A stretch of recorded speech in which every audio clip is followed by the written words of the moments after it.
Episode 11, Squared Circle Spotlight. Thanks for joining us. This week we're going to do a little something different. So it was a pretty quiet weekend in wrestling this weekend. So we're going to do the life and times of Jimmy Wang Yang, just to fill some time. But yeah, so we'll see if you guys like that. But no, it was Summerslam this weekend, right in our home state of New Jersey. So we're going to dedicate this whole episode to this weekend at SummerSlam. So we got to go out there for a night, a couple of us. We were out there for some tailgating stuff. We didn't get to the Superstore. We saw the Superstore. We didn't get there. Thank you, WWE and American Dream Mall. Worth the wait. But we're going to talk all about that stuff tonight. So we got a jam-packed episode of SummerSlam. There was some pretty important stuff happen. So we're going to talk through all that. We're going to talk through all the matches. So check it out. We're gonna have a long one and a pretty good episode tonight, I think. But let's kick it off with it started on Friday. So I'm not letting you guys talk yet, but I'm going to talk about the little experience I went out there Friday. So the Superstore opened on Friday. I wanted to be there to check it out. So did a little. That was the grand opening? Yeah, opened on Friday. It was open Friday, Saturday, Sunday. So I wanted to get out there. We did some family time with the kid, and the plan was I'll go to the Superstore. We'll spend some time as a family doing some of the stuff in American Dream, which really cool stuff. American Dream, first time there, was really cool. But WWE got to do better. That was rough. So I got there at noon. But at this point, we're not going to the show. That's true too. We'll talk about that. Yeah. So I got there on noon on Friday, and it was like a 2-3 hour long line just to get in the Superstore. And the Superstore is not that big, but I did get lucky. They did do 2 separate stores. So anybody that was out there, you kind of saw this. There was like a belts and memorabilia store, which is a little smaller. And then they did the Superstore, which wasn't really that super. There was a lot of cool stuff in there that I saw, but it wasn't that big. And I think that was the problem. But did get to pick up some cool stuff, so we'll talk about that in our merch table. But at this point we weren't going.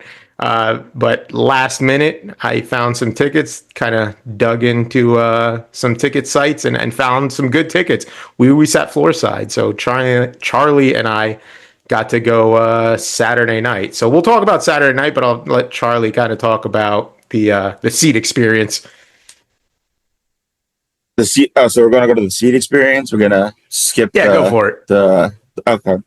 Well, the day was miserable leading up to it. I'll let people talk about it if they want.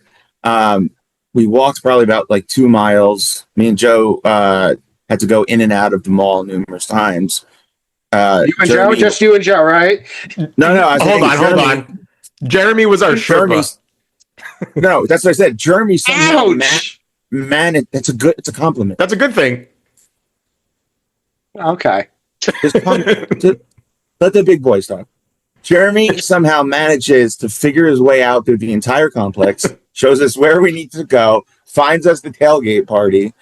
Then we're like, no, this area has got to be closed. He hops through a fence. It's true. Me and Joe are like, okay, we're not getting home because without Jeremy, we're not getting back to the car. Get my pen? Yes. We didn't need it, though. Yeah, You're welcome. That was okay, I was just doing that for you guys. But I'm dreading this. I have a popped eardrum, and I'm not having fun. And then we get with the blue bracelet. Now, green. The green bracelet. Okay. Well, I thought it was cool. The green bracelet. And the green bracelet, they don't give a fuck what you do when you got the green bracelet on. You can go this. You can't go. We were allowed to go up to the barricade, right up to the guardrail, and take a picture on it. But you can't. We saw Randy Orton's wife down there. Sam Roberts was chilling. I shook his hand. Shout out to the biggest celebrity. Who sat next to me? Who was the biggest one? Charlie got to shake hands with the juice box. Oh! I was going to say that for our merch table, but yes, I don't know if everyone, the shameless Minute Maid plugs that they do. Did you see the giant juice box? Yeah, I shook hands with him. He met him. It was pretty cool. Yeah. Nick Hogan was there. Yeah. Gave him a little fist bump. But me and Joe pretty much got to wander around the whole on the floor, which was really cool. I've never had that for an event in a stadium for wrestling. I've always sat in the seats. Yeah, as I'll say, it led through the nightmare of waiting, and I thought terrible booking on whoever planned the pre-party or whatever it was called. But we'll talk about it. For the WWE's part, once you get that bracelet, you're gonna have a fun time. And I think everyone sitting next to us said the same. This is awesome. Like, it's so cool. Yeah. You know? Yeah, and shout out to our seatmates. We had some cool people sitting next to us. They were good people. Yeah, they were fun. A lot of times you sit next to people like fans, Kathy. When we went to AEW, we're matching tonight. Nice. We were crushed at AEW, but we were crushed, but we had some leg room, so that was cool. Yeah. But yeah, really cool. I've never sat on the floor, especially in a stadium like that. That was awesome. I mean, I rewatched night one, and I got to see us on camera a couple times, at least the back of our heads. So that was cool. But yeah, it was a nightmare kind of leading up to that. And again, Jeremy has this innate sixth sense of navigation, because Charlie and I parked easily a mile away from the stadium, which was not fun. Yeah. And Kathy, I don't know if you've ever been to American Dream. It's awful. It's awful. Yeah. It is terrible. We almost got hit by a car or a bus. That's inches that's away, true too. Home. I've been there when there hasn't been like an actual. I can't imagine how awful that traffic is, and trying to navigate all that when there's something at MetLife and at the mall. It's awful just on the mall on like a Tuesday afternoon. Thank God we beat a lot of the rush, because the cool thing with the tickets too, it also like led you right out of the concourse. Right. Oh, cool. But we did also run back in because Joe called that he was waiting for that. He's like, "Is that no? They're just playing it." And then we did get to go, showed him the band, and we got to see the cash in, which was pretty dope. The cool part, about parking a mile away was we pretty much parked on the New Jersey Turnpike, so we got right out. We got home in 30 minutes. It's wanting to move. That's wild. Yeah. So, and the tailgate party. So we were supposed to go to a tailgate party, and we are going to do interviews and all this fun stuff. No, that didn't happen. So there was a botch on my part. I did get an email that morning. I didn't realize that said they had moved the tailgate party inside to that restaurant we were in. So we ended up in like a bar restaurant type setting, which was cool. I mean, they're playing WWE music. They had food. They had giveaways. We played cornhole. Somehow Jeremy beat both Charlie and I. But yeah, that was cool. But we couldn't do any interviews, stuff like that in there. And even if we wanted to, we wouldn't have heard anything. It was way too loud. So yeah, we didn't get to do the Uso dance was serious, by the way. Yeah. Oh, you should have saw the stadium. There's a lot of people serious about doing the Yeet dance. And let me just one word to anyone that goes to an event or has been to an event. You can probably feel my pain. Sit down. Please sit down. Yeah. Now, if you're in the aisle, the ushers will like they were standing in between. They'll come and get you. They'll rush you out. But if you're standing, they won't do anything, and it makes all the difference to the world down.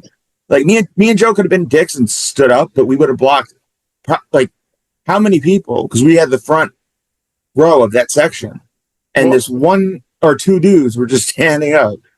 Yeah, you got those cool guys that are standing for no reason the whole match. Like there was points where there were little kids standing on the seats because they couldn't see. So then the row behind them had to stand, and I got that. But then there's people that want to kind of show off because they have a title belt and blah blah blah. And just stand the whole match. Like nobody cares, bro. Sit down. Yeah. Right. Anyway, in reminiscence of Star Wars when I was yelling at the people to sit down. Yeah.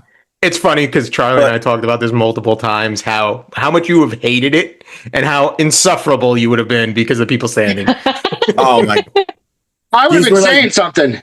Catherine, exactly. These were like nice kids, but like kind of nerdy, right? Yeah. We saw a vertically challenged person. A lot of people. Jeremy, shut your mouth.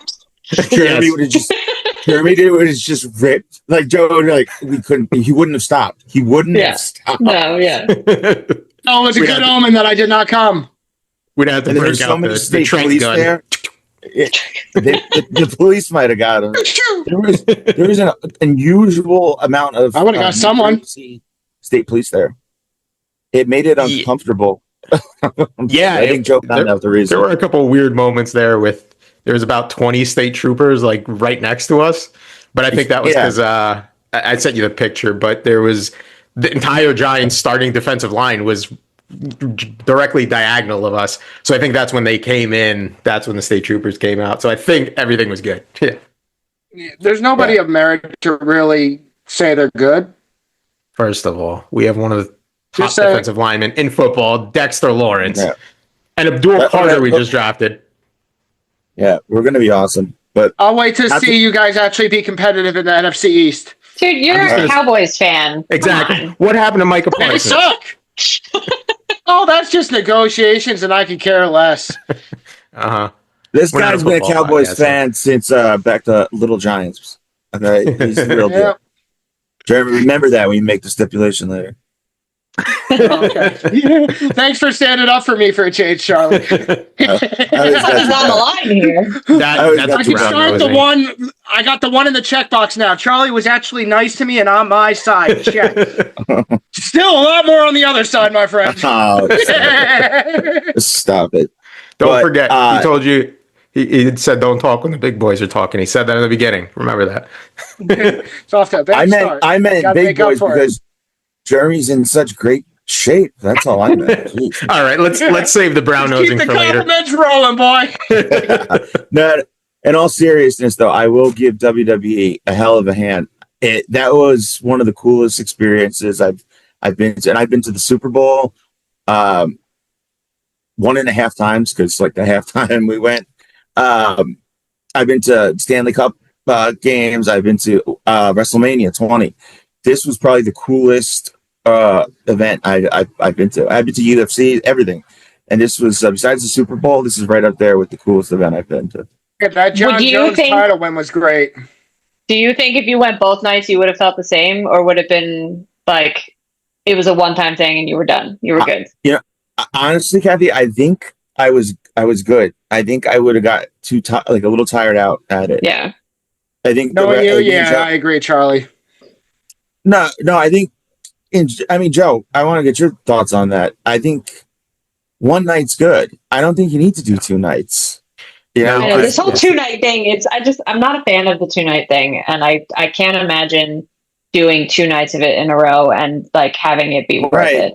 Because it's the parking, it's the all that, and it is long. It's a long day. I mean, we got there early, and luckily we got out early, but we still got home I got home at 10:30. You got home later than I did. It's a long day. Yeah. I was glad to sit back yesterday and relax and watch it at home. I would say probably that last part exactly. I was very happy to relax and watch it like that. I think if I was 10 years younger, I would 2 nights would have been okay, but we're literally just sitting there watching a thing, but it was exhausting. Like I was tired, man. Yeah. Yesterday, all day. I didn't drink a sip of alcohol, and I felt like I was hungover. Like I was beat. Me and Joe were trying to make small talk on the drive home, just trying to like keep each other awake. Yeah. I couldn't believe how early it was over. Like we all, as soon as we saw the main event, we're like, it's 9:00. Like. Yeah, I guess because there wasn't as many because it was 2 nights, but I was surprised that it was 9:00, 9:30 ish. It was over. And being in the heat, I think a lot of people appreciate that though. Doing all the walking, being in the heat, like being, and it's a lot of emotion too. You're screaming.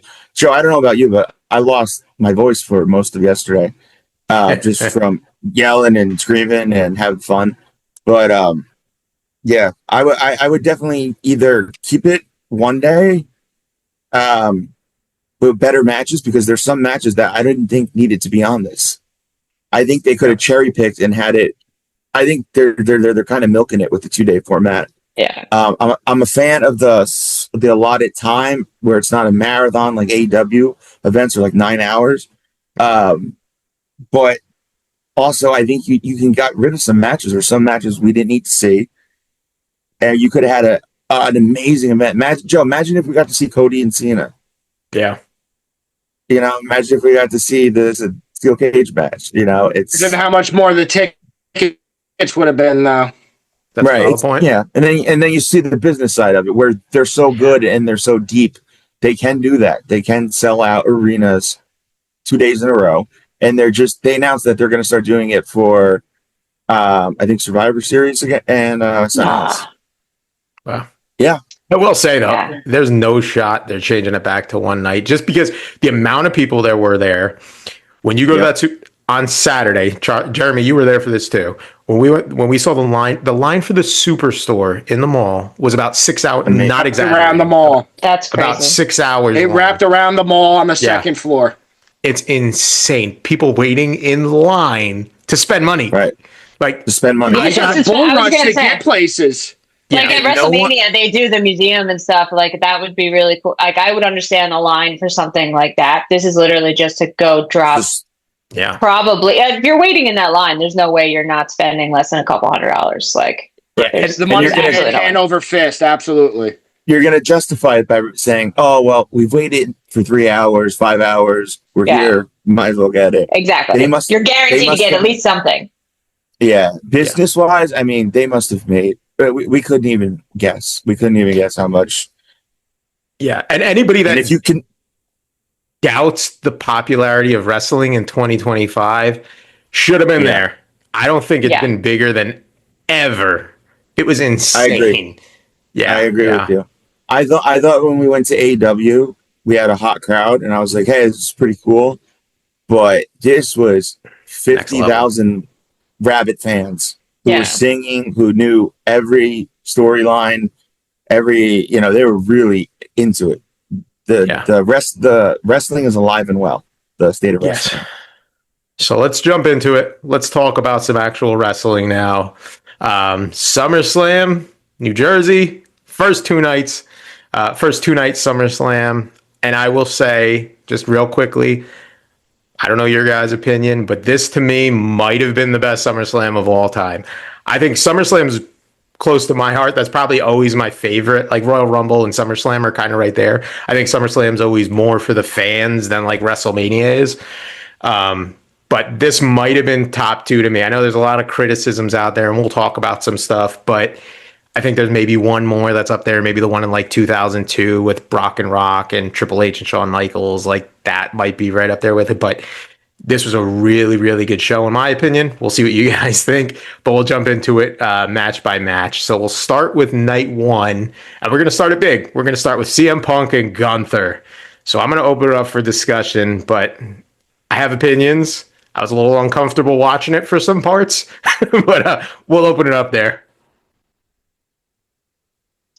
I was a little disappointed with it, honestly. I think it was good. I don't think it was great, which is really upsetting for me. Obviously, the twist at the end brought back a lot of the excitement, but it was okay. I wouldn't take it. I definitely wouldn't put it in my top fight for the weekend. What didn't you like about it? Like, I think it was a little slow. It was a little uneventful. Like I mean, it really there wasn't too much. There's just a lot of back and forth, and it was slow. I felt most of it was Punk just getting the shit beat out of him. Yeah, it was very one-sided. Maybe that's what I couldn't figure out what I didn't like about it. I think that's what it was. I think it was very one-sided. Me and Joe were comparing it to that. Remember that SummerSlam when Lesnar just destroyed Cena? It wasn't even a match. Yeah, like, that's how it started to look. I mean, granted, Punk got some offense in at the end, and he did win, of course. But for a good chunk of that match, Punk was getting ragdolled. Yeah. He had almost no offense, and I didn't really understand the storyline behind it. No, yeah, agreed. So I know, Charlie, when we were there, we were talking about it a little bit, and we said exactly that about the Brock thing. And I was like, I knew Punk was going to win because he was just getting the shit kicked out of him the whole match. There's no way he could just... they did almost get me at one point at the end after he hit, I think, one of the GTSs or something like that. Gunther got him in a chokehold, and then it looked like he might win. So they did get me. I thought it. Yeah. So. Oh no. Yeah. But I think, you could see what the storyline was. So at first I didn't like it because I thought like it made Punk look bad, even though we won. It made him look weak, and it made Gunther look weak in a way too because he kind of hit his head on the table, started bleeding, and that was it for him. He never saw his blood. But then I can let it settle, kind of like a good meal. You feel a little full at first, you don't feel so well, and then you let it settle and you feel good, right? So I went back and watched it today, and like I enjoyed it now. Like I think the story they were going for was clearly that Rocky Ivan Drago story. Like he was getting beat up the whole match, and then he starts to come back, he starts to build, he sees his own blood, and then that's it, right? It's also kind of reminiscent to like I thought about Chael Sonnen and Anderson Silva, right? You had Chael Sonnen winning the whole match. It looked like a shoe-in, and then all of a sudden it took that one move, and that's what Anderson Silva won. And it took that one move of tripping Gunther on the table, and that turned it for Gunther. Turned it for Punk. So yeah, I after kind of letting it digest, I think I like it a little bit more, but it was a little uncomfortable. I'm not gonna lie. You think those slaps are like just picked up by microphone? Oh. We were 20 rows away. And those slaps are loud. It's uncomfortable. Yeah, that's something I wanted to say too. Anyone that ever says wrestling is fake, I'm going to have to chop you. Well, it's really funny you say that. Like, I was watching it with half of the group of the people that were there don't watch wrestling, and they were watching some of it, and they said the exact same thing. They're like, "There's no way that half the stuff these people are doing don't hurt. Like, yeah, it might be scripted, but it still is physical. It still hurts." Yeah. Kathy, some of those chops, I mean, Punk was hitting him hard, but some of those chops that Gunther hit him with, I mean, like Joe said, it made you like, jump back a bit because you could feel it. Like, and I respect that about Punk. And I think, like Joe, like you said, I did rewatch the match too. And there is positives I can find in it. I respect the fact that Punk does do that. He gives everything of himself. Even so, like too much, where he's getting hurt almost every match. But I also love the fact that with how they showed it when Seth cashed in, Punk was like so tired he couldn't eat. He was going to go hit him with the title, and he couldn't even hold the title up. So it's like I think that kind of saved it. They showed this guy's still willing to fight, but he can't even hold up the title. Yeah. So there's some positives to be taken away on second watch.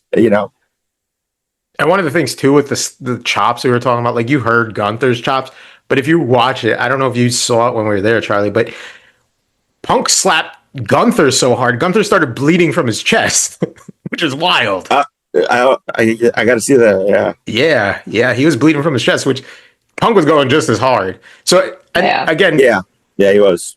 Flowers to Punk because he had a Gunther match, right? It was that slower pace. It was just him brutalizing him and stuff like that. And so for him to be the veteran and kind of let Gunther have that type of match was, shout out to him for that. And I'm pretty sure he got concussed in that match too. That first powerbomb we saw looked bad. Live, it looked bad. Oh, I don't know how it looked on TV. As soon as it happened, dropped him on his head. Everyone in our row was like, he got hurt. He's hurt. Yeah. Like it looked bad, and we thought like, oh, he hit him on, he dropped him on his head. I forgot about that. Yeah, and if he did get concussed, props to him again because we've seen people get concussed in match. Like Goldberg got concussed against who was it? Brock, I think, and Undertaker, same thing in that match against Brock.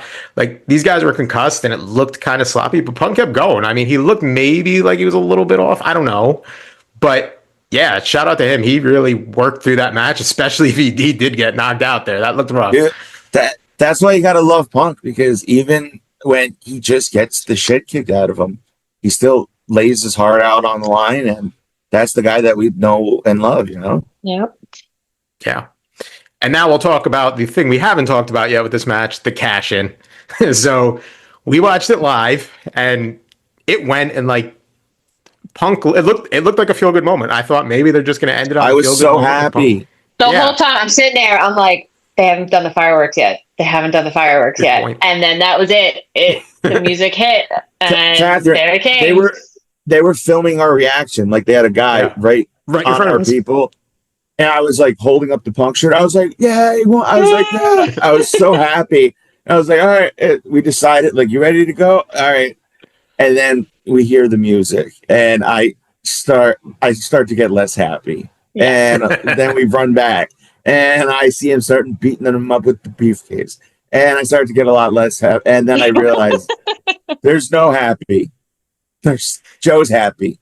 I was happy. I am a big Seth Rollins fan. But we got back right as Seth kind of revealed that he wasn't injured as he took the knee brace off. And I was saying, Willy Wonka, those guys. I'm going to say, like, Punk has 2 cash-ins now. I'm not Punk. Rollins has 2 cash-ins now. And they're probably the 2 best cash-ins of all time. Not just coming best cash-ins. Yeah, absolutely. This one was really good, especially once I saw it on TV and you heard kind of the commentary with it too, because they were kind of just selling it as like Rollins still has the briefcase and he could cash in at some time. He's letting Punk know that he's still here. And then he drops those crutches and he takes off and we were there. Even on TV, you can hear it. It got so loud at that point. So loud. And he sold that. Like, he was posting on social media, like walking out with his kid, and like he really sold that really well. Yeah, and it's crazy because when I watched Money in the Bank, or I think we all watched it, maybe not Jeremy, but when he got injured at Money in the Bank, I still don't know if that was fake. I think maybe they didn't know if he was actually injured because that looked real. Yeah. If they faked that injury, that was amazing. He could have been hurt, but it wasn't as bad. And then they just told him to hold on to, nurse it, and sell it more. So that way, when you are ready, let's send you out there. And everybody's like, oh, damn. Like, the whole perspective of it all makes it a lot easier to sell that way. That's true. Then, bravo to Seth Rollins for living the gimmick. Yeah, for sure. And then, he cashed in and won that title. Wrestling. Yeah. And you could tell the guy, again, Punk loves the sport, and I think Punk did a great job, too. When he heard, they had the zoom in of his face. And when he heard Rollins, was perfect. It was so good. But even Rollins, when he cashed in and he was fired up about it, you could tell how much these guys love what they do. That's what I love about it. Really. I have to say, though, the worst part, the most awkward and most uncomfortable part of the entire night was that Paul Heyman hug. I knew you were going to say that. So uncomfortable with that. I was like, I don't know if they're making fun of that like Coldplay thing, or they really liked like Titanic. I don't really know what was going on there. Paul Heyman really loves his guys. Yeah. Listen, I will say this though too. The firm crash of the buttocks. I'm a huge fan of pro wrestling. I like indie wrestling. I love AEW, but for me right now, WWE is at a different level than AEW is. They're very recently. It's a different feel. They're going more with that ECW type death match and all that kind of stuff at AEW. And if you don't like that, that's not. I don't like that. I hate like that Moxley Hangman match, Kathy. I hate that stuff. I have a lot of opinions on this. I was saving it for the Cody match because it ties into that. You want to transition to the Cody match? No, we'll get to there. I have a lot on that, but you can say what you want here. I have a lot about exactly what you just said. Yeah. But the thing I love too, like you're saying about WWE right now, is like normally, and we've talked about this, is like we could pick it like this. We know exactly what's happening, but now it's so unpredictable. Like the end of night 2. I don't think there's anybody that saw that coming. But I know there were some like rumors on the internet and stuff like last minute. Yeah, nobody saw that. No. Yeah. So I think that's what's great about it. But all right, so we talked about the main event. Let's get into some of the other matches. We'll go into the Roman Reigns and Jey Uso versus Braun Breaker and Bronson Reed match. That kind of opened the night. And anybody that doubts, I hate when people talk bad about Jey Uso. This guy's over like Rover. That whole stadium was doing the yeet. Everybody, I have it on video. Check it out on our Instagram. It's there. But Jay is over, man. Like, I hate the criticism of him. But yeah, we'll open it up there. I'm talking a lot. I'll let you guys get in on this. No, that proved it to me. I mean, Jey Uso, is a main event guy, and I forever saw him as an Uso boy, and the tiki wearing guy. But he is a main event talent. That whole stadium was yeeting. I was yeeting. You were yeeting. Everybody was yeeting. that the amount of people I saw in the mall just wearing his stuff alone, he's over. I saw more of his memorabilia than anything else. He's over where to on the stage with Roman. He looks natural. He's fine.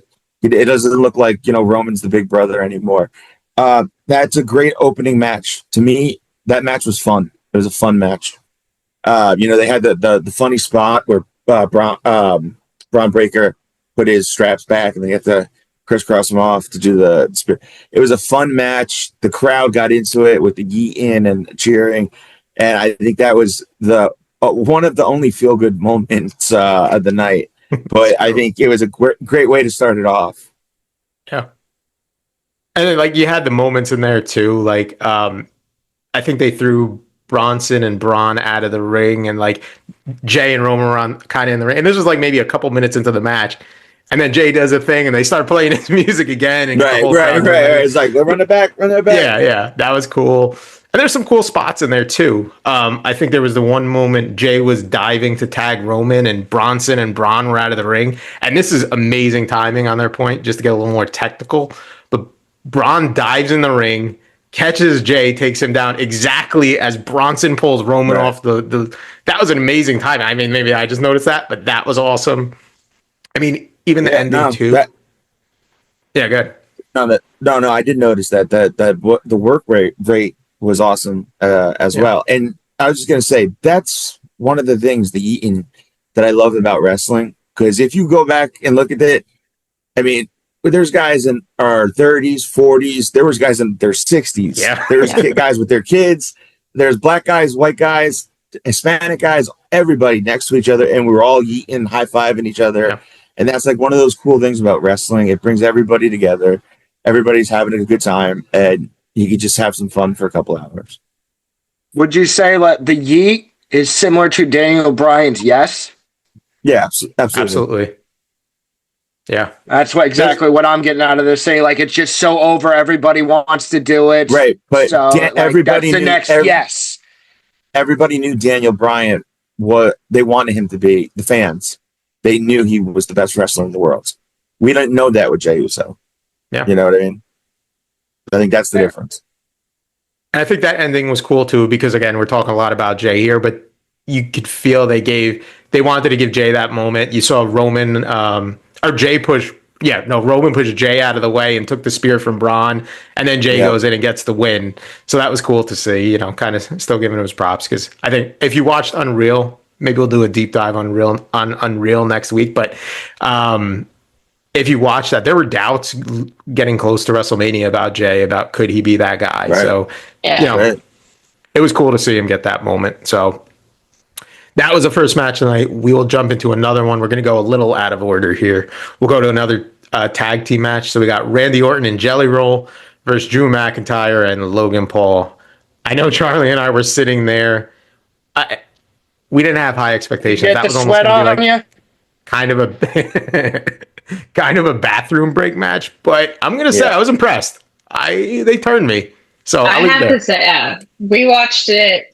Like I said, I watched it with people that didn't watch wrestling, so they didn't really understand what was going on. And when Logan Paul jumped out of the sky and landed on Jelly Roll, everybody just stopped talking, because I honestly do think he got hurt a little bit. I think he was out of the ring a little bit longer than he probably was supposed to be. Jelly Roll?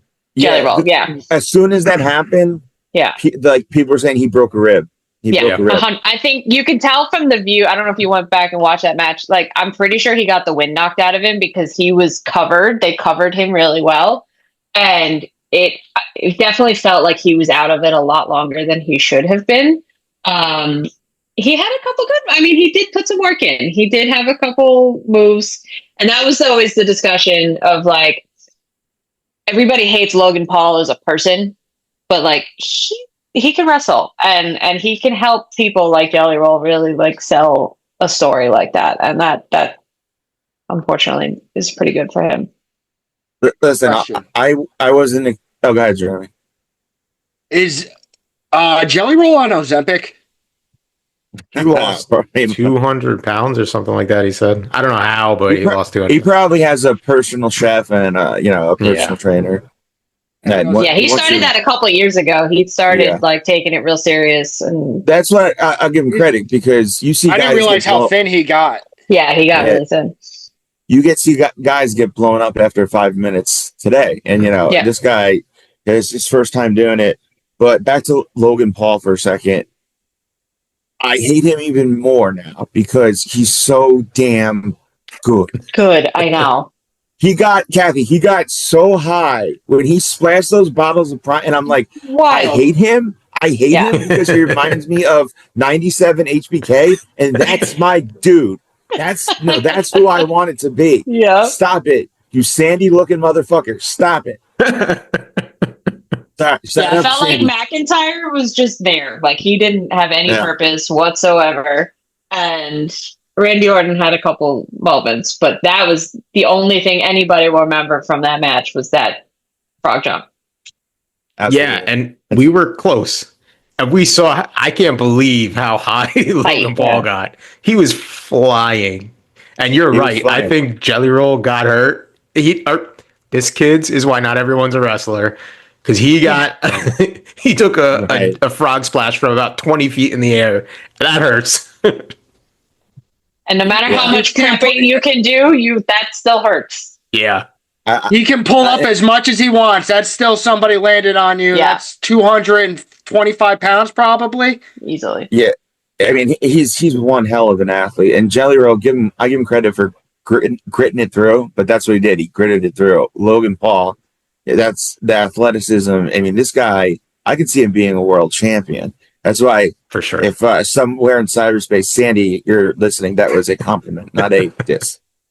Go watch the wrestling again. Charlie, you got to just sit Jelly Roll down and say, watch this Vince McMahon walk down to the ring. He blew his quads. No sell it. You got to no sell it. Good call out. And I will say we're going to get into our next match, but I will say that was one of two big shocks of the night. And I think one of two matches where we didn't all pick the same person. So Kathy. Well, I was just going to say, I was the only one that picked Jelly Roll and Orton to lose. But I honestly, because I know you guys said there's no way he's not going to have a feel good moment. I honestly think they could do more with this storyline than they can, because they sold it as this, I got to get back in there for my guy. Like, I got to go help him. And then there's going to be like a revenge story that I think I would enjoy more than the happy ending that carries on. I agree. Now, after watching it, I agree. All right. You should know that's coming. What? WWE's unpredictable now. That's what I said. I would have never guessed that. Never. All right, we'll get into the women's championship match. This was kind of the other shocker, I guess, of the night, which was Tiffany Stratton versus Jade Cargill. Yeah, I was positive Jade Cargill was walking out of there with the title. Didn't happen. Tiffany Stratton retained. So I'll give my little quick take on it. I think maybe this leads to a Jade Cargill heel turn. They got to do something. Like, what was the point of making her look as strong as she did? Again, we talked about this before. She's still pretty green, but they made her look like this unbeatable force, and she should be. She looks, again, your prototype of what you want a women wrestler to be. That's it. Yeah. She needs to get a little better in the ring and promos and stuff like that. But I was going to say, they're very athletic on two different ends. Like, my one friend was like, I really like Tiffy Time. I was like, yeah, you just got to listen to her talk. We're not going to, her whole promo thing now is really annoying. But they are athletic on two completely different ends. The gymnast versus the bodybuilder. Like, it just didn't click very well. Charlie looks like he's geared up for something. Well, no, I'm putting on my shades for this match to hide the fact that I fell asleep while watching. Was your nap time? This match blew. Yeah, no, it was awful. Jade should have won. She had a great entrance. Tiffy is a better wrestler. Jade's green. Yeah, we get that, but it was set up. It was awkward. They botched a bunch of moves. There was no heat whatsoever from the crowd. The crowd was dead. I think they wanted Jade to win.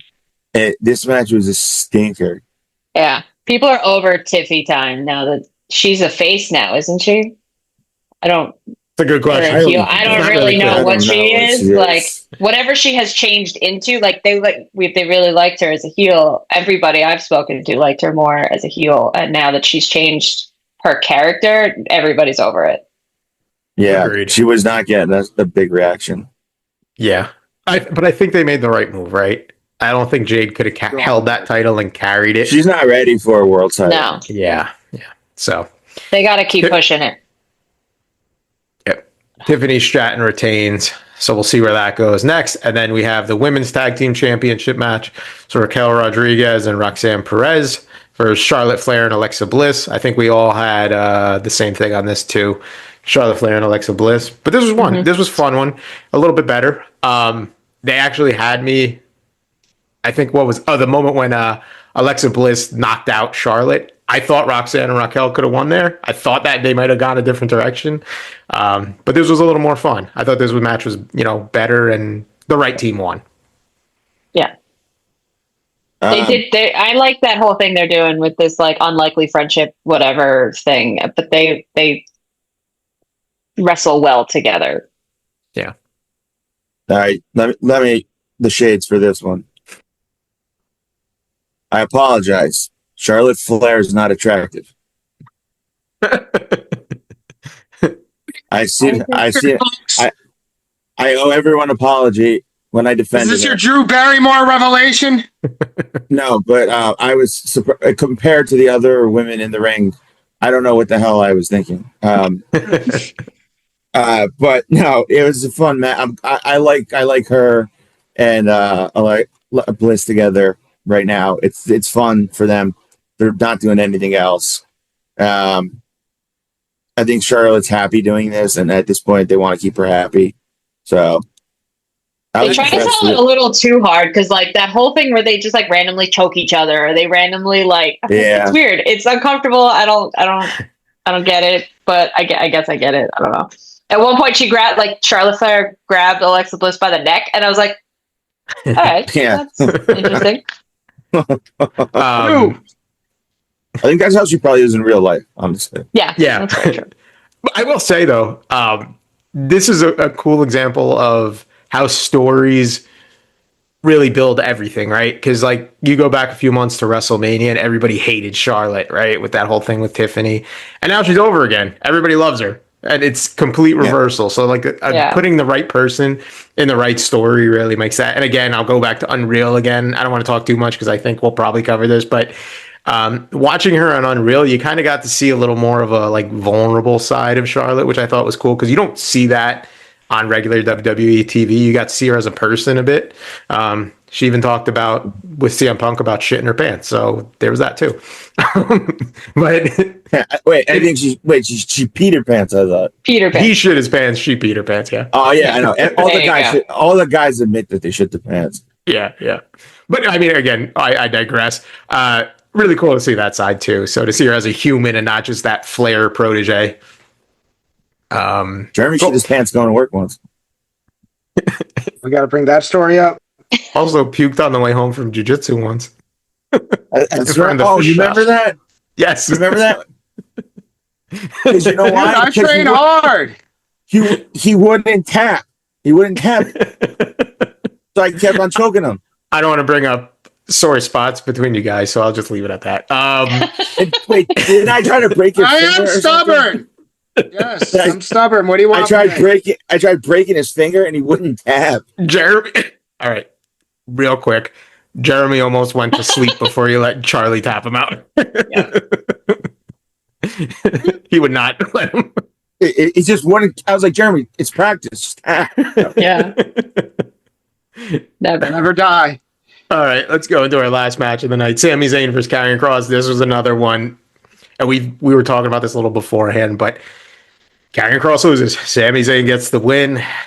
I think I'll give my quick piece on it. I think this still leads to something big for Karrion Kross. They're saying he hasn't signed the contract. He just lost 2 to Sami Zayn. He does like this frustrated thing on social media and stuff like that. I think it's a work. I think they're going to build him to something huge. I think they're going to change his character a little bit. He's over with the fans. It's clear there's no way Triple H and all those guys don't notice this. So they're definitely building something for him. They don't want Sammy to look weak, so they gave Sammy a little win, and they're going to build something for Cross. That's my guess. But what do you guys think? I don't think they're that ignorant. I think they're setting up Sammy to win the Rumble and then go on to Mania, honestly. Right. And also with Cross, if I owned my promotion, Joe would be on the short list of guys I would hire for Booker. So I asked him, what do you think? Do you think this is a work or not? Because the crowd is chanting his name. He's over. His entrance, again, how cool was that entrance? Yeah. He's tweeting about it, and there's no way, being as corporate as they are right now, they would give them that long of enough leash to say all this stuff. They would just be done with them. Yeah, he would be silent if there was not something coming. Right. There's too much, and if they listen to the groundswell, and now that Triple H maybe has more control of the ship, I think this does lead to something big for Karrion too. So I'm optimistic. Same.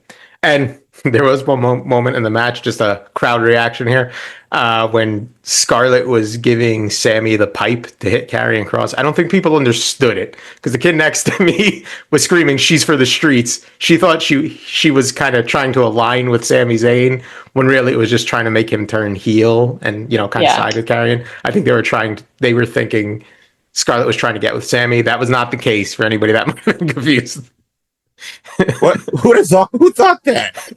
The gentleman next to me, good dude. He was fun during the show, but yeah, he thought that he was screaming, "She's for the streets."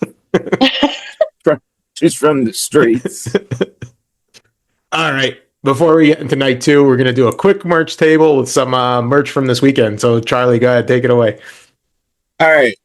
This is going to be a little bit different. We're just going to talk about some merch that we from SummerSlam that we got, or you might have seen, perhaps. First, start off with the SummerSlam CM Punk shirt. He did win the world title. It has the SummerSlam logo on the back. He did win the world title there. I know it was only briefly, but I'm happy I got the shirt because it is, a world championship win for him. Next, I want to create some of these. Remember these slap things? All right. Son loves it. They were handing these out everywhere. And then I think, second coolest, you saw the shameless plug for Minute Maid. There was a big giant juice box hanging around with people. If you go back and watch it in the crowd, this is on TV at some point. I told the guy, give me something. Give me your hat. Give me something. And bring the juice. And the two nice nerd friends that were sitting next to us, I was like, "Get over here and say you want juice. Say it." And they're like, "We like juice." We've been saying that in the group chat ever since was Saturday night. That has come up multiple times. It's Charlie's new catchphrase. Just bring the juice. Yeah. Bring the juice. And last but not least, I want to show the coolest item for this week. Little merch. So these might be coming your way. Squared Circle Spotlight hat, sticker. We got some cool things coming down the pike. So keep your eyes open. I think you forgot the shirt too. Yeah. Well, the one you're wearing. No, I showed the. No, he started with that. Oh, you did? Maybe I was paying attention. You went black for like 2 seconds or 2 minutes, but yeah, I'll jump into a couple things I got there too. I got the generic SummerSlam shirt. The one I actually wanted, they didn't have in large anymore, so I went with this one with the nice New Jersey license plate. So shout out to New Jersey. And I did get into the memorabilia shop that Friday, so I got some cool stuff there. I was able to pick up this bad boy, a signed Penta picture. I wasn't originally planning on getting this. I know it shows reflection here, but it's just an awesome picture. That's dope. That's a cool picture. With the background. Yeah. So they had a ton of different signed pictures and stuff. I picked up a couple. They are not cheap, so I will say that. They are authentically signed by them. And then I had to pick up my boy, Jacob Fatu. So got a Jacob one here. Let's see if I can get it without reflection. There you go. So I got Jacob Fatu autographed as well. Nice. So yeah, they had a lot of cool stuff in there. If you go to a superstore, go to the memorabilia store. Awesome. They had every belt you could imagine. If you wanted to buy it, they're a little pricey, but you get every single belt they have. Yeah. How about that one guy dressed up in all cosplay of like all attire, and it was can't imagine how much money he dropped. Yeah, he was sitting somewhere by us because we saw him walk past. I just want to know how much money he spent for that whole ensemble. Yeah, I remember the full Cody jacket, the Cody mask, the Cody gear underneath. And it was like at least talk about fanboy. No, but I remember they used to like softball game, and then all the wrestlers would do an autograph session. So I have like Diesel's, it's got his hand on my head. I got Bam Bam's autograph, Razor's, all that. And then later on, as we started to go to indie shows, I started to get. I think everyone in New Jersey has a Balls Mahoney autograph somewhere in their house. Kathy, I'm sure you do. Mm-hmm. I think everyone does. Everyone's got that and something Bam Bam. Yeah. Yeah, 100%. I had Bam Bam. If you're from Jersey, you have a story or an article of clothing, an autograph of them. I have a figure still in the box because I don't open mine. So you used to stay at the motel that I stayed at in Wildwood all the time. Who? Wow. Bam Bam. Town and Country. Yeah, that's how I got his autograph, because he would stay at the motel that we would vacation down in Wildwood when I was a kid. That's awesome. I got Balls Mahoney's autograph for giving him a cigarette. Outside 7-Eleven. Outside Broadway Rec Center. Not even joking. Right. No, he was super cool. He had his kid with him. Then he hit you with a chair. No chairs. Balls Mahoney. All right, that was this week's merch table. We will jump into night 2 now, and we'll start off with the big one: John Cena and Cody Rhodes. I will say my opinion, match of the night, maybe match of the year, one of John Cena, if not greatest matches of all time. There were so many cool spots in this match. We'll talk about the hardcore aspect. I'll give my take on that, but I'll let you guys go ahead first. I had zero expectations for this match. I did not think it was going to be good. I honestly thought it was going to be the opposite. I thought the Punk fight was going to be a little bit better than it was. And I thought this was just going to like close out the night. I was very surprised. I was on my feet a couple times thinking that it was over, and they pulled it back and it kept going. Yeah. I'm with you. I thought this was going to be wasn't expecting much. And I think this was Cena's best match in 10 years. I was just going to say, it's some of the best stuff I've seen Cena do in a very, very long time. Yeah, I mean, so I grade this match 2 ways. From like a work rate, I think it's Cena's best match in 10 years. Hell of a match. You could just put it on silent, and it's a great match. It really is. It's a great match. But then you add all the special elements of it being Cena's final SummerSlam, Cody, and then with the Brock at the end, I think this puts this into one of the best SummerSlam matches of all time. Yeah. I think there was the one moment in the match, too. Nobody talked about it yet, but when John Cena came up from the stage with Cody on his shoulders, yes, the lights shut. That was dope. That was a 6. They had me when Cena came out with his like, I'm a good guy again. He goes, "You ready to run? Let's do this." I can't believe you didn't watch, Jeremy. Dude, I played soccer last night and I got home at like 9:30. Who's more important, John Cena or soccer? That's not true. Can watch it. But yeah, so super cool match. One of the things I want to get into a little bit there too is we were talking about the hardcore stuff, right? I think this is a perfect example of how you still do a hardcore match or a street fight without, sticking screwdrivers in people's knees. And, hitting people in the head with an ice pick and light tubes and all that stuff. Yeah. I think this was a great example of how you do it. I don't think anybody bled even.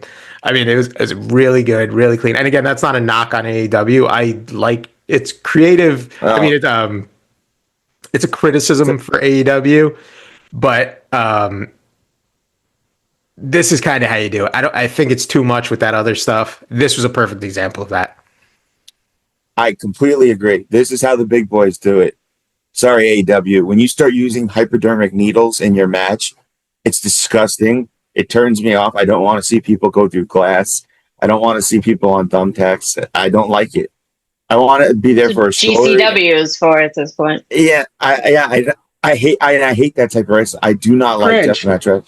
Yeah, I understand. No. Some people, that's an art into its own. Some people really like that, and which I find is funny from you that's you're really not a big fan of it because you're a huge horror fan. So I knew you were going to say that. You don't like this. That's where he gets that. Surprised me. But I separate it with my wrestling. Like my wrestling is my. Yeah, I guess that's true. Go to the gym, tough guy. And the horror is more like I just love horror movies. You love Rob Zombie, which is like all of his movies are just that. I know. They're the worst. I thought of it this exact same way too. Is like horror. So I thought of Cody and Cena as like The Exorcist. There's like some moments that are uncomfortable and stuff. And then the stuff AEW is doing is kind of like Human Centipede. You know what I mean? Like it's just grotesque for the sake of being grotesque. Yeah. And I hate it, but one of my favorite movies of all time is The Devil's Rejects. So yeah, same. I'm an House of 1,000 Corpses. Like I love Halloween too. I love all the songs. That was great. Yeah. Not a lot of people like Halloween too. I enjoyed their rendition of Halloween. I could have done without the unicorn situation. The ghost scenes were a little too much on the Sherry Moon. But yeah, back with the Cena and Cody stuff, like Cena went face all of a sudden on SmackDown. And I thought for sure it was a ruse. I even commented on some wrestling pages. Yeah. So anybody that liked my comment, I'm sorry. But I thought for sure he was going to, something was going to happen. He was still going to be a heel. But what I do like about it is like they knew the John Cena heel thing wasn't really working the way it wanted to. It had moments that like with Punk I thought was great. The stuff with Randy Orton I think was great. But they realized and they pivoted, right? Maybe it was a quick pivot and that's not maybe the best. But we're watching this for fun, right? It's wrestling. It's supposed to be fun. So if you need to pivot and you pivot that quick, who cares? Like I see people criticizing that. Who cares? We got probably one of the greatest matches John Cena ever put on. This was the match that should have happened at WrestleMania. And it paid off. So I think who cares with that SmackDown stuff where he turned face? It worked out. And then it led to obviously what happened after the match. Brock Lesnar returns. And I think this was probably, I know the Rollins thing was shocking. This was more shocking to me because nobody saw it coming. Which I think is funny that they're, sorry. Go ahead. No, it's okay. I was going to say, anyone that tells you they know, besides, I would say like 1% of the population is lying. Nobody knew this was coming. There was a slight hint of a whisper of a rumor, but nobody knew. Nobody knew. Yeah, because I'm surprised they're pushing it towards Cena. This is at least what it seems like it is, because the last match he had was with Cody, so that could have been a really good pickup where they left off situation. But I guess they're trying to build a bigger story to send off Cena. I don't really know. You know what I read? I read Triple H kind of told Cena, "Hey, this is your last year. What do you want to do?" Yeah, and he wanted to work with Lesnar, so that was one of the factors of bringing Lesnar back in. Because Cena wants to work him. And it was funny because they knew it was going to be a problem because everybody else had their interviews afterwards. Everybody did their own. And Triple H did Brock Lesnar's because he was trying to damage control the situation and keep it focused on what is going on right now. And as much as the wrestling community that I love, where we're all eating together, I hate the part that can't enjoy it for what it was and is souring the moment with all the negative comments online. Enjoy it. It was a great moment. Have fun. This is what we're here to have fun. That's why we love wrestling. I'm not a huge Brock Lesnar fan, and I even enjoyed that moment. Right. And people are trying to take it for, read it, look at the real life aspect of it. Yeah. And it's not meant to. It's a word for a reason, Yeah, I'm a huge Brock Lesnar fan. I think I've made this clear. I had Brock Lesnar's UFC shirt, for Christ's sakes. But when he came out last night and I heard that first note of the music hit, I marked out like a kid, man. I'm 41 years old. I shouldn't be doing this, but that was awesome to me. And I know, there's a stuff behind the scenes. He wasn't. You can do that at our age. Was again no criminal charges against him. It's a civil suit, whatever. Right. And there's a lot of criticism implemented in online. Right. Like TKO has a huge legal department. If there was anything that kind of would have led to him being convicted 100%. Of something, he would not be back. So I just want to say that piece. Just enjoy it for what it is. He's not convicted of anything. He's not implicated in anything as of right now. So he's back. Right. I don't think he's going to be back for a long time. He'll probably have just like, I think Charlie, you said that. Cena wanted him, so he's going to get that match. Maybe he'll get a couple more. It'd be cool to see if he does. I'd love to see him like go against Gunther.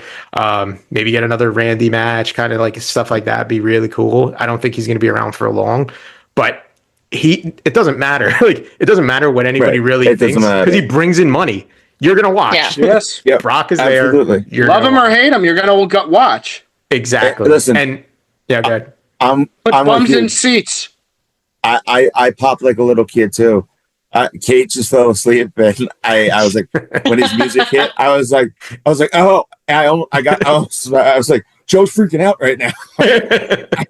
So I thought of you, Joe. I appreciate that, and I will say one last piece on him. I'm going to mark out on Brock Lesnar a little bit more, but it's hard to. It's crazy to say this, but I don't think he's looked more of a badass than he does right now. And he's 40-something, 50 years old almost. I saw his daughter recently got married to. He was like a D2. I thought they got dating. Imagine their offspring. Imagine. About that, people are already calling claims on the baby for football player. People are like, the NFL teams are like, I get dibs on the first boy. We know what genetics are going to win there. I'm sorry. Yeah, that kid is going to be a monster. I'm putting a wig on Brock Lesnar, basically. All right, take it easy. My Lesnar would whoop you in a fight. I'd be careful what you say. Yes. I know he does, but she is the spitting image of her father. I'm saying Maya Lesnar, his daughter, would whoop you. 100%. Oh, absolutely. All right, so that was the main event. We'll get into the next one. I think this was probably the other one for match of the night, the TLC match. Wait, let me go back 1 second. We had this match. Jeremy picked John Cena on this one, so we all picked. I picked him because I love John Cena. That was it. If I didn't stick with my heart on that one, I would have had the clean sweep without the tiebreaker. All right. So TLC match, we all but one picked the Wyatt Six. So Kathy picked Andrade and Phoenix, but this was a crazy match too. If that Cody John Cena match doesn't happen, this was match of the night. Again, another one that could be match of the year, but this was incredible. I was really shocked by some of the stuff. Yeah. This is Jeremy's favorite match, so I'll leave it up to him to start. Go ahead. Oh, thanks. Did you even really watch digging it? Your grave. Charlie's digging his grave so much more now. You want me to tell you out? I would appreciate it. Okay. Now, Jeremy, you will like this match because you do like TLC matches. When you have a chance to watch it, it's action packed. There's I plan on watching it tonight. Yeah, you'll like it because you are a fan of that. Edge, Hardy Boy, Dudley style. There's that. Yeah, really?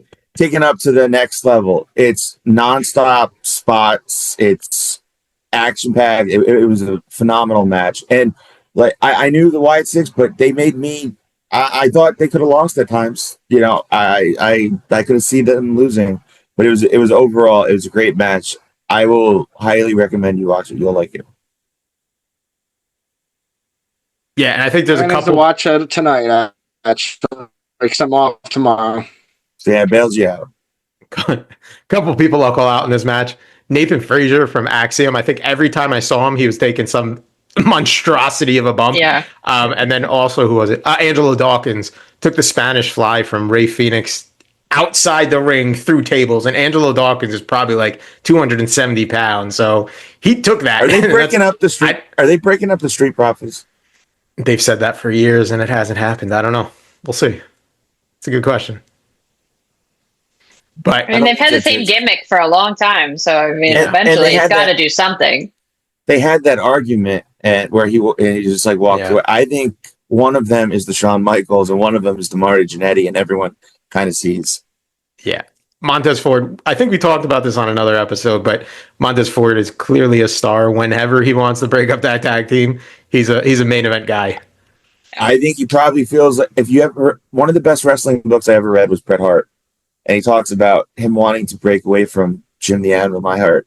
And Anvil asked him, no, we're not ready. Not yet. Because he knew that was kind of going to be the biggest he got. And Bret knew he was going to be a star. So I could see maybe there's a little of that. But eventually the office is going to yank the star. That's why there's, like we said last week or the week before, there's very few tag teams left that have the same outfits, that come out to the same music, because they're so willing to push the star. So you brought up another good point. Shout out to Ray Phoenix and Andrade, who were just partnered as a team and then matching gear. At least same colors. It makes such a difference. It makes such a difference. They don't have a same entrance yet, but they had the same gear, and that's important. Yeah. And Wyatt Six win that. So moving on to the women's title match, the triple threat. So Naomi, Rhea Ripley, and Io Sky opened up the night. Naomi retains. Again, this was a really cool match too. Naomi did some cool stuff. She did some like Matrix-esque slides on her knees under kicks and stuff, which I thought was really cool. But I think the right person retained, that it was Naomi. And just one other point I'll make is her dad was playing guitar. Yeah, I was going to say that was really cool. Yeah, so I'll open up to you guys.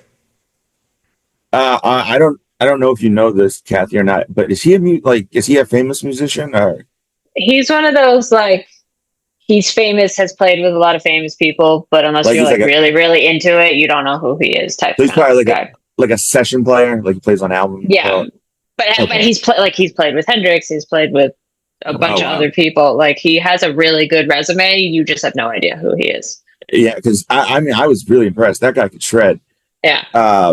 And that was a really cool moment for her. And I agree with Joe. That's the logical story that you want to tell. And it makes sense for Naomi to win the match.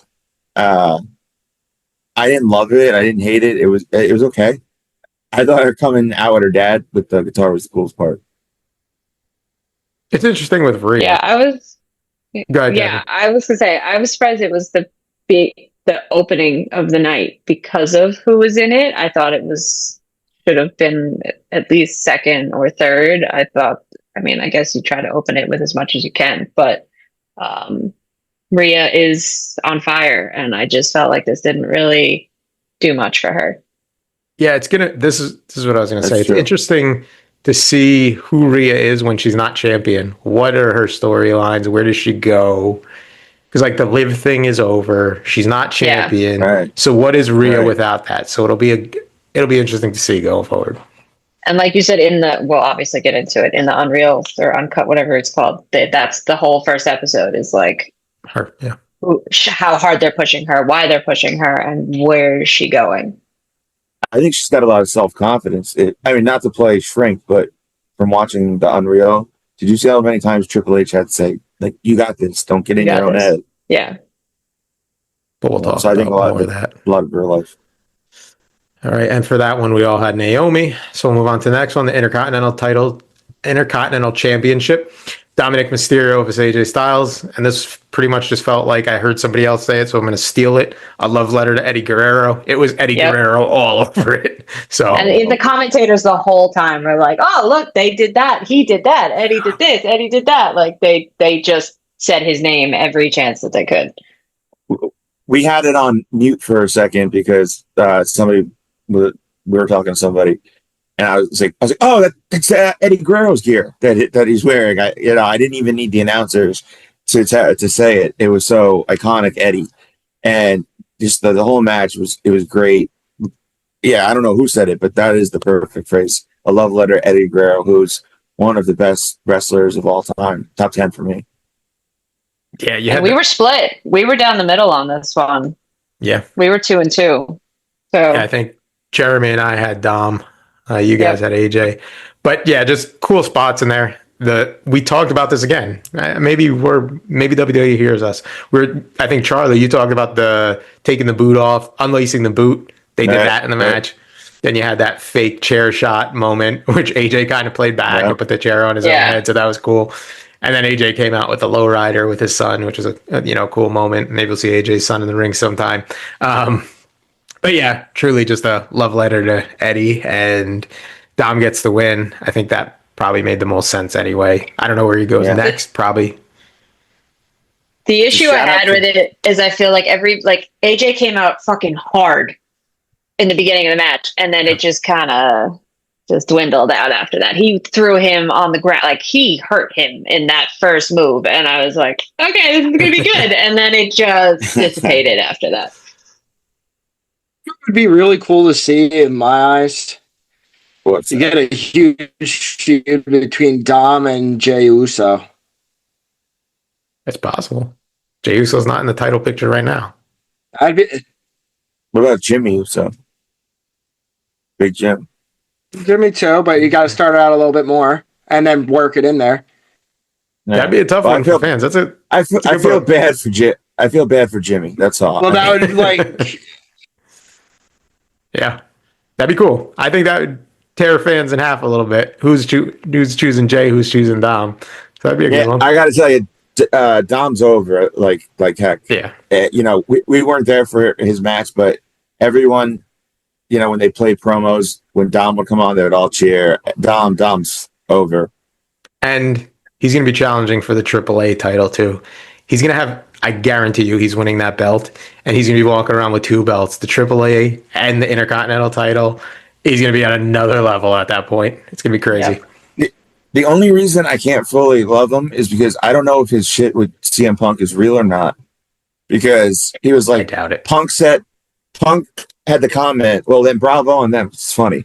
Punk had the comment saying, if you want to keep wrestling not like looking like why have a goddess like Rhea Ripley with a dork like Dominic?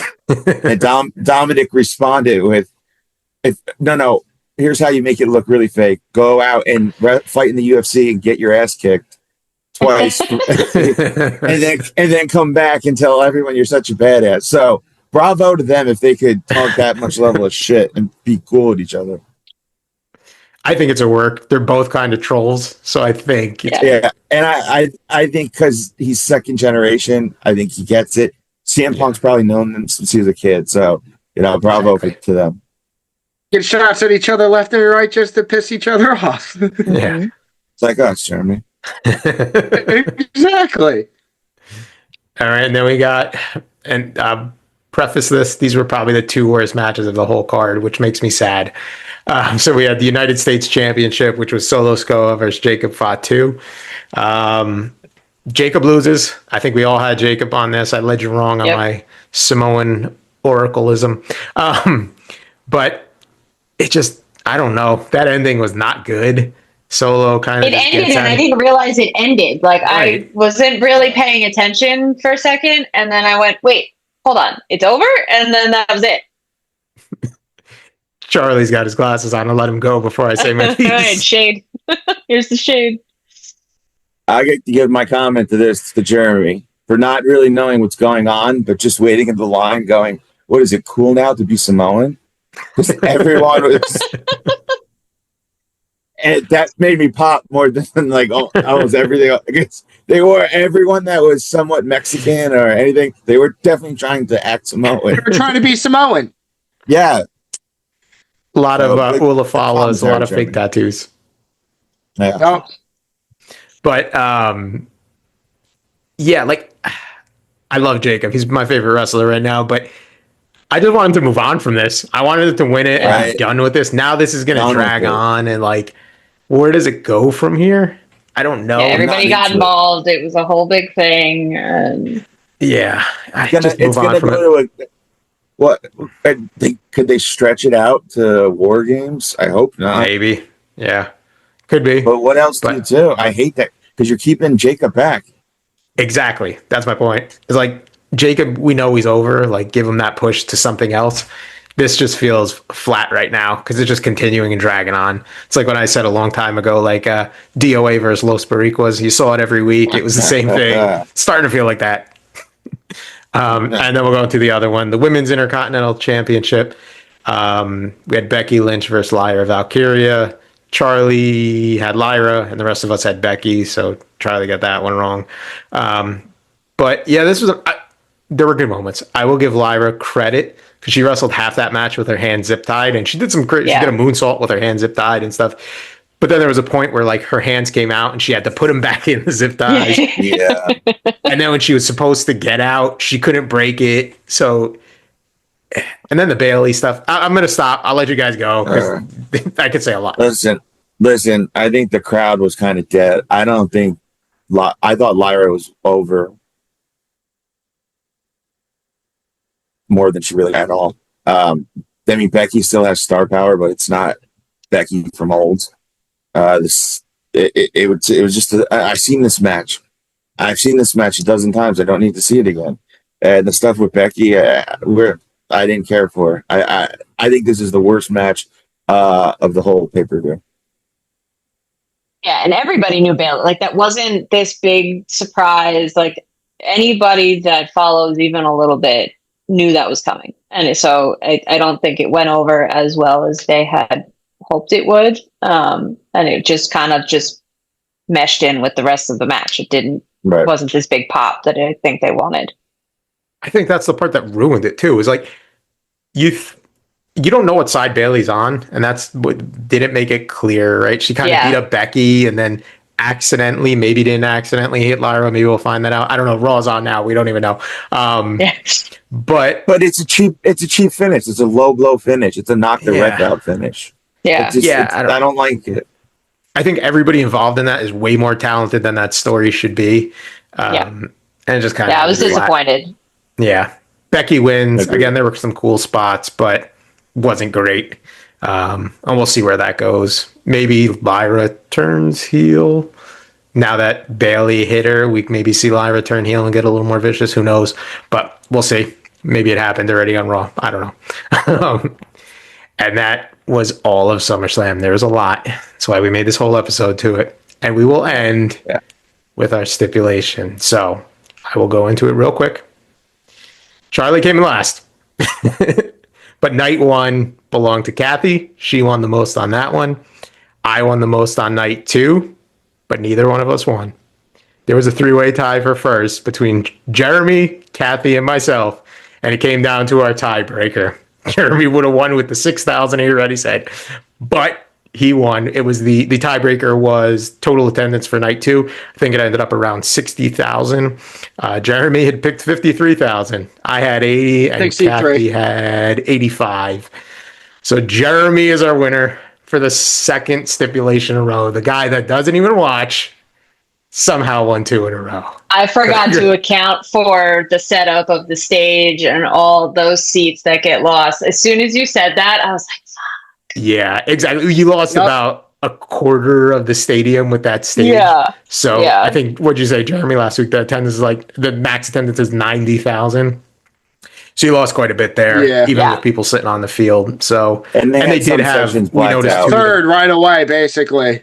Yeah, the upper tier, like the almost fourth tier they have in MetLife, was blacked out too. So lost a little bit there as well. So it ended up 60,000, and Jeremy wins the tiebreaker for first place. So that means Jeremy gets to pick who faces our stipulation of singing "With My Baby Tonight" on next week's episode, full song. Jeremy, I will say, I've always been fair to you. I took the last stipulation. I'm your favorite. I am your favorite. That nail in the coffin went in early. So, Jeremy, I will hand it over to you. The coffin early for me, this one. What? Called me out right away that I didn't even watch. I didn't say that. Oh, wait, we have this recorded. I'll show you the recording. Oh, okay. Wait. I did say it, but I wasn't the first to say it. If you go back and watch the recording, I was not the first to say it. I don't know. Yes. I don't know either. We did talk before the show. Who said it first before the show? Jeremy, that's not documented. No. I'm saying on the show, I was not the first to mention it. I made a point of not doing that. Charlie's a swindler. I don't believe that. I'm pretty sure you said it. I'm pretty sure Charlie said it. You've been gaslighting this man for 30 years, all right? And you tried to big bro him in the beginning of the episode. Charlie, how much have I covered for you with your mom where she would never ask me because she knows I would cover? What? How much of our life did your mother not even bother to ask me if you did something because I would say whatever you say? Yeah, because it's a good friend. That's what good friends do. He did that. No, they don't come under the bus because they didn't watch the pay-per-view. But I bailed you out. I said, hey, you'll love this match. Go watch it. I gave you something to look forward to. I saved your bum life. Go to a bum. Oh, you created the problem. Jesus, he's really bad. Well, there it is, boys. Get ready to hear the Charlie vocals. Wow. Et tu, Brute. You are the talent of the show, so we got to hear all the talents. We got to see and hear all the talents. I guess. I'm a triple threat, so I guess. There you go. I'm getting tired carrying Jeremy, so I might as well at least. Now you can say whatever you want. Yeah. He made his choice. Let's hear it. Now I'm just going to bury you. Gloves are off. All right. Next week, Charlie will be singing with Margarita tonight. Now I'm wearing the shades. Keep in mind, if Charlie wins next time, we don't know what the stipulation is yet, so it could be bad. You could look for retaliation. And Kathy, you are. It's coming one way or another. You know, it's inevitable. So yeah, Kathy gets a little bit of a bye here because she hasn't been here for the stipulations yet. This is her first one, so this is my first one. Yeah, she gets a little bye here, even though Jeremy could have still picked her, but I don't think that would have been as fun. So. Yeah, no, definitely not. And if you two fucks would have just been quiet, I could have convinced him not to pick me. Why would I do that? I don't want to be picked. Yeah, seriously. I know. Normally, we would have let you go. Case too. We normally would have let you go for hours. We were just defending ourselves. Just like he's a swindler. He's been gaslighting you. So you did say it first. Yeah, probably. You're not denying it now, right? No, I probably did. I probably said it. Probably, yeah. All right. That was our episode. If you liked it, make sure you like and subscribe. Check us out on Instagram. Check us out on TikTok, YouTube, Spotify, Apple Podcasts, all those sites. We're everywhere, so no excuse not to watch. I know Charlie's thrown for a loop here, but do you want to take us out? You're fired up. I'll try to take us out. I got to warm up these vocals somehow. I was gonna say, you got to warm up a little. Yeah, thanks. Yeah, thanks a lot, Jeremy. Thanks again. Thanks for joining us for Squared Circle Spotlight. Join us next week on the show. Merch is mandatory. Gimmicks are gold. And behind every pile, we got a story. Thanks, next week.